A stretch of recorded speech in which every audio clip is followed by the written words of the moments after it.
స్వాతంత్ర ఉద్యమం సమయంలో డబ్బులు సంపాదించిన పెద్ద పేరున్న లాయర్లు మోతీలాల్ నెహ్రూ గారు కానీ స్వార్జితం నుంచి వచ్చిన డబ్బుని ఉద్యమాల కోసం ఖర్చు పెట్టేవాళ్ళు, స్వాతంత్ర ఉద్యమాల కోసం. అలాగే వారి ప్రేరణతోనే నేను సినిమాల ద్వారా నాకు వచ్చిన స్వంత నిధుల్ని ఎప్పటికప్పుడు పార్టీకి ఇస్తూనే ఉంటాను.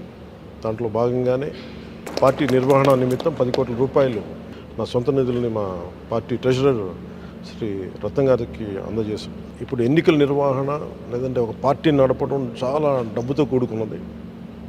నేను చాలామంది నా కోసం 200 రూపాయలు, 500 రూపాయలు, 1,00,000 రూపాయలు ఇచ్చే ఒక బేల్దారి మేస్త్రి కానీ వీళ్ళందరూ నాకు చాలా ప్రభావితం చేసే వ్యక్తులు. 500-600 రూపాయలకి కూలి చేస్తే నాకు ప్రతిరోజు 100 రూపాయలు పంపించే రైతు కూలీలు ఉన్నారు. సో వాళ్ళే అంత బలంగా పార్టీకి అండగా ఉన్నప్పుడు ఆర్థికంగా నా వంతు కృషిగా నేను కూడా దాదాపు 40-50 కోట్ల పైన ట్యాక్స్ కట్టాను లాస్ట్ 5-6 సంవత్సరాల్లో. అందుకని నేను కూడా మిగతా సంపాదన పార్టీకి నేను అందజేస్తూ వచ్చాను. దాంట్లో భాగంగానే ఇప్పుడు 10 కోట్ల రూపాయలు అందజేశాను. మనస్ఫూర్తిగా ఇది పార్టీకి అండగా ఉంటుంది ఈ నిధులు అని చెప్పి రత్నం గారికి తెలియజేసుకున్నాను.